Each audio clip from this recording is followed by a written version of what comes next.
You ever felt like in life, you're going backwards, not forwards? Like you're not really making progress. In fact, if anything, it feels like you're losing progress. You're not being productive. Sometimes in life, it doesn't feel like we're moving forward. It feels like we're moving backwards. I remember going to our firstborn son's first big doctor's appointment where they take all of the measurements and they assess like where's his growth at, how's all of this stuff doing.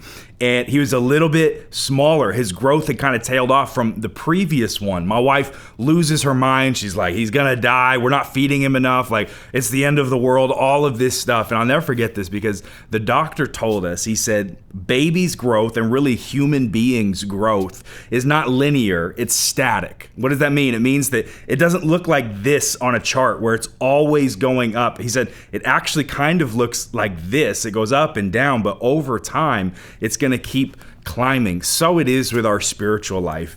Every day of your life is not going to feel like you're taking new territory, charging hills and making progress. Sometimes by nature, by design, it may feel like you're actually moving backwards. Find all of that in a really seemingly strange text in Isaiah chapter 49, but one of my absolute favorite verses.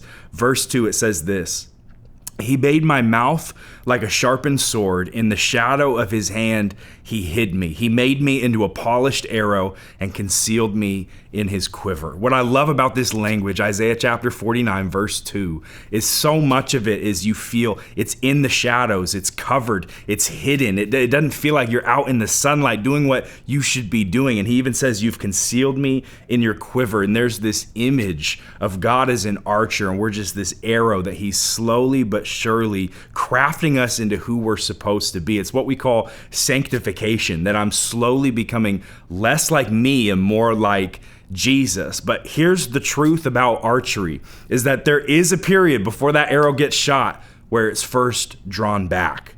In fact, it has to go backwards so it can go forwards. And as I look back on my own life, all of the most painful, debilitating, traumatic seasons and spaces and places have always preceded the greatest growth in my relationship with God. Maybe it's not because you're doing something wrong. Maybe it's not because God has forgotten you. Maybe, just like the arrow and the archer in Isaiah chapter 49, you're going backwards so that you can go forwards. Hey, thanks for watching that refuel. We would love you to subscribe below. Hit the subscribe button for this YouTube channel, because this Bayside YouTube channel is where we send out all of our video content so you can get all of it. Make sure you subscribe. Thanks for watching.